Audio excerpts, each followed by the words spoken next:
Kemudian setelah sebab sumber kebisingan, kemudian melanjutkan pada atau masuk pada mekanisme penyebaran.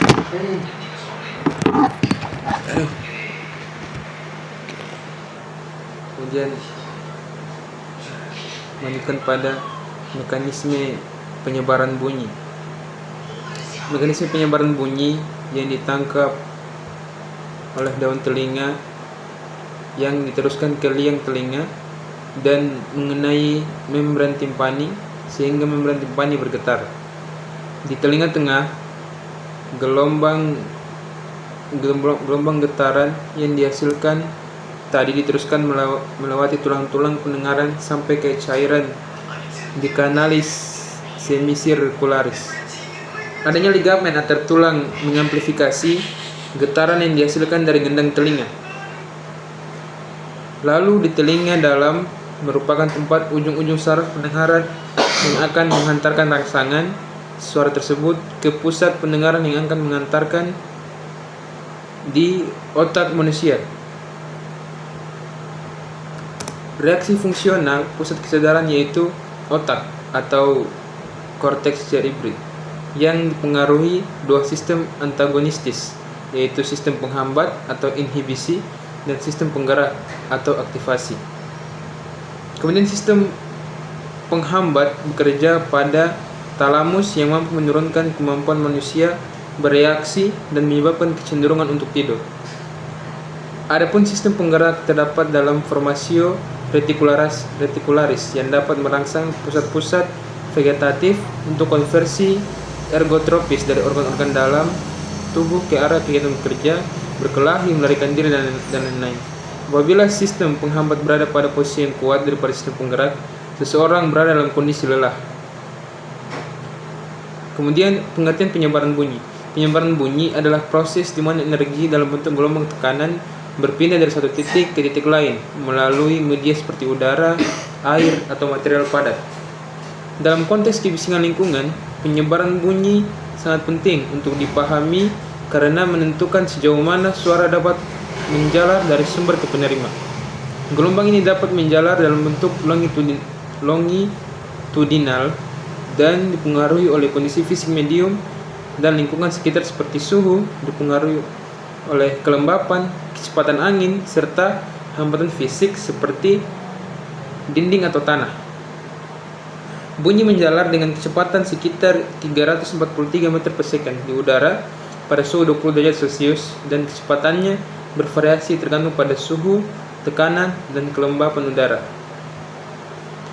Gelombang bunyi merupakan getaran longitudinal, artinya partikel medium bergetar sejajar dengan arah rambat gelombang. Ketika gelombang bunyi menjalar, ia membawa energi akustik yang dapat dipantulkan, diserap, dibelokkan atau refraksi, dan dihamburkan. Setiap mekanisme ini mempengaruhi intensitas, arah, dan karakteristik suara saat mencapai pendengar. Kemudian ada jenis mekanisme penyebaran bunyi. Menurut Murphy tahun 2014, berdasarkan bentuknya, jenis mekanisme penyebaran bunyi dapat dibagi menjadi 6, yaitu geometrical spreading, yaitu ketika suara menjalar, energinya menyebar dalam ruang. Pada ruang terbuka, suara dari sumber titik akan berkurang intensitasnya sebanding dengan kuadrat jarak. Dalam praktiknya, penurunan energi sekitar 6 dB setiap kali jarak digandakan. Kemudian yang kedua ada absorpsi atmosfer. Molekul gas seperti O2 dan H2O menyerap energi suara terutama pada frekuensi tinggi. Semakin tinggi kelembapan dan suhu, semakin besar absorpsi terjadi. Inilah sebabnya suara bernada tinggi lebih cepat hilang dibanding suara rendah di udara bebas. Kemudian yang ketiga ada refleksi dan interferensi. Refleksi terjadi ketika gelombang bunyi mengenai permukaan seperti dinding atau lantai.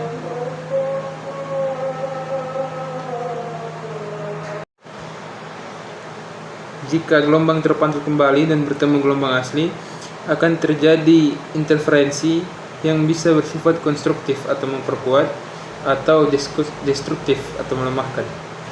Kemudian yang keempat ada difraksi. Difraksi memungkinkan suara membelok dan mengitari penghalang. Ini menjelaskan mengapa suara masih bisa terdengar di balik tembok atau bangunan, meskipun tidak ada jalur langsung antara sumber dan pendengar. Yang keempat ada refraksi. Refraksi terjadi saat kecepatan rambat suara berubah akibat perbedaan suhu atau arah angin. Gelombang bisa melengkung ke bawah akibat inversi suhu atau ke atas, menciptakan zona hening atau acoustic shadow zone di permukaan tanah. Kemudian keenam ada hamburan atau scattering. Scattering muncul akibat ketidakrataan medium seperti turbulensi angin atau vegetasi. Gelombang bunyi di belokan acak menyebabkan fluktuasi intensitas, dan efek ini penting pada jarak jauh dan pada frekuensi tinggi. Kemudian sebab selanjutnya ada faktor-faktor yang mempengaruhi tingkat kebisingan. Menurut Sari 2021, faktor-faktor yang mempengaruhi tingkat kebisingan terutama dalam konteks lingkungan dan teknis, yaitu yang pertama sumber kebisingan. Faktor pertama dan paling utama adalah jenis dan karakteristik dari sumber kebisingan itu sendiri. Sumber kebisingan dapat dikategorikan menjadi dua, yaitu sumber alami seperti dari alam dan sumber buatan dari manusia. Kemudian sumber yang bergerak seperti kendaraan cenderung menghasilkan kebisingan yang bervariasi tergantung pada kecepatan, jenis kendaraan, dan kondisi jalan. Sementara itu sumber tetap seperti mesin pabrik atau AC menghasilkan kebisingan yang cenderung konstan. Kemudian ada jarak dari sumber kebisingan. Semakin dekat seseorang atau suatu titik pengukuran terhadap sumber kebisingan, maka semakin tinggi pula tingkat kebisingannya. Intensitas bunyi berkurang seiring dengan bertambahnya jarak dari sumber suara akibat efek atenuasi. Penurunan ini mengikuti prinsip inverse kuadrat, di mana intensitas suara berkurang secara proporsional terhadap kuadrat jarak dari sumber suara. Kemudian ketiga ada topografi dan kondisi lingkungan. Faktor lingkungan fisik seperti bangunan, vegetasi, bukit, dan lembah dapat mengaruhi penyebaran suara. Misalnya keberadaan lini penghalang suara atau noise barrier atau pepohonan yang rimbun dapat menghambat dan menyerap gelombang suara sehingga dapat mengurangi kebisingan yang dirasakan. Sebaliknya, daerah datar dan terbuka tanpa penghalang justru memungkinkan suara menyebar lebih luas dan lebih jauh. Yang keempat ada kondisi atmosfer.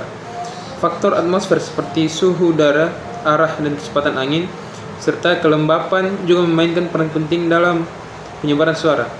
Suara dapat dipantulkan, dibiaskan, atau diserap tergantung pada kondisi atmosfer. Misalnya, pada malam hari ketika suhu udara di dekat tanah lebih dingin daripada udara di atasnya, atau inversi suhu, suara dapat dipantulkan kembali ke permukaan bumi dan terdengar lebih keras dibandingkan siang hari. Yang berikutnya ada waktu aktivasi atau waktu aktivitas alat. Tingkat kebisingan cenderung bervariasi tergantung pada waktu. Pada siang hari, kebisingan dari aktivitas manusia seperti lalu lintas, industri, dan kegiatan konstruksi cenderung lebih tinggi dibandingkan malam hari. Oleh karena itu, waktu pengukuran kebisingan sangat penting untuk mendapatkan data yang akurat dan representatif. Beberapa standar menyarankan pengukuran dilakukan dalam beberapa interval waktu, seperti pagi, siang, dan malam. Kemudian ada jenis permukaan tanah. Permukaan tanah atau lantai tempat suara dipantulkan juga berpengaruh terhadap tingkat kebisingan. Permukaan keras seperti aspal, beton, atau logam akan memantulkan suara lebih banyak daripada permukaan lunak seperti rumput atau tanah berpasir yang lebih menyerap suara. Hal ini penting untuk dipertimbangkan terutama pada desain akustik, ruang, atau perencanaan tata kota. Kepadatan dan jenis lalu lintas. Di daerah perkotaan, lalu lintas merupakan penyumbang utama kebisingan. Jumlah kendaraan serta kebiasaan penggunaan klakson sangat berpengaruh terhadap tingkat kebisingan. Kendaraan berat seperti truk dan bus menghasilkan tingkat kebisingan yang jauh lebih tinggi dibandingkan kendaraan ringan yang hanya menghasilkan tingkat kebisingan yang rendah. Kemudian ada kegiatan manusia. Aktivitas manusia seperti acara musik, keramaian pasar, penggunaan alat pengeras suara yang berada dalam kampanye atau tempat ibadah, serta aktivitas pembangunan dapat menciptakan tingkat kebisingan yang tinggi. Wilayah yang padat penduduknya lebih rentan terhadap kebisingan akibat tingginya intensitas kegiatan tersebut. Kemudian ada desain bangunan dan perencanaan kota. Perencanaan tata ruang dan desain arsitektur juga berpengaruh pada tingkat kebisingan. Kota dan lingkungan pemukiman yang tidak memiliki zonasi suara yang jelas, misalnya antara zona industri, perdagangan, dan pemukiman, akan lebih rentan mengalami kebisingan yang tinggi. Desain bangunan yang buruk tanpa isolasi suara juga dapat menyebabkan suara dari luar mudah masuk ke dalam ruangan. Kemudian ada tingkat kesadaran masyarakat.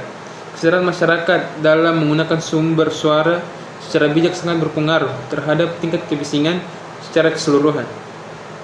Misalnya masyarakat yang terbiasa menyalakan musik dengan volume tinggi atau menggunakan kendaraan dengan knalpot bising tentu akan meningkatkan polusi suara.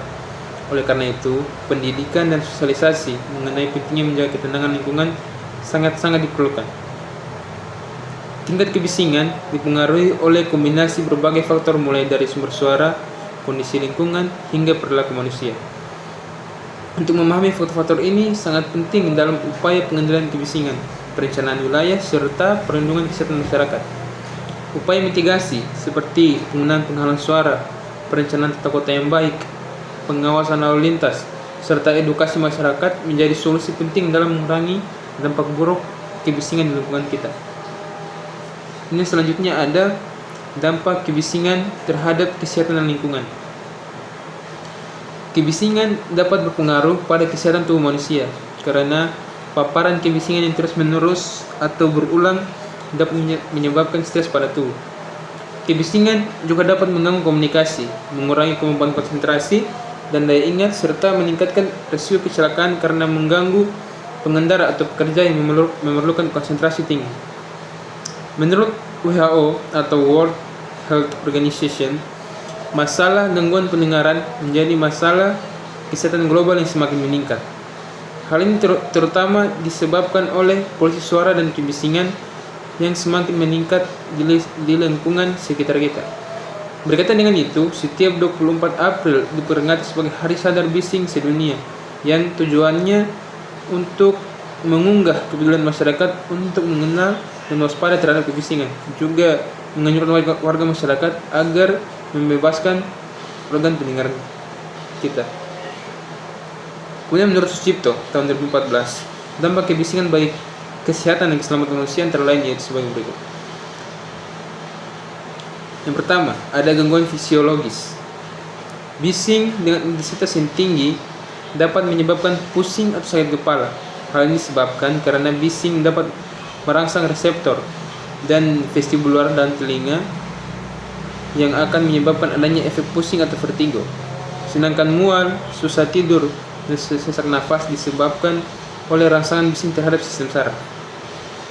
Keseimbangan organ, kelenjar endokrin, tekanan darah, sistem pencernaan dan keseimbangan elektrolit. Gangguan pada fisiologis dapat berupa peningkatan darah kurang lebih 10 mmHg,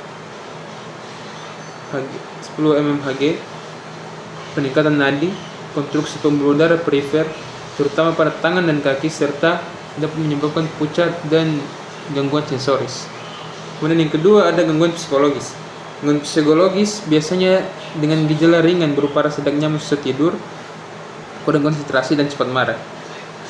Apabila hal ini dibiarkan dalam waktu yang lama dapat menyebabkan penyakit psikosomatik berupa gastritis, jantung, kelelahan, dan lain-lain.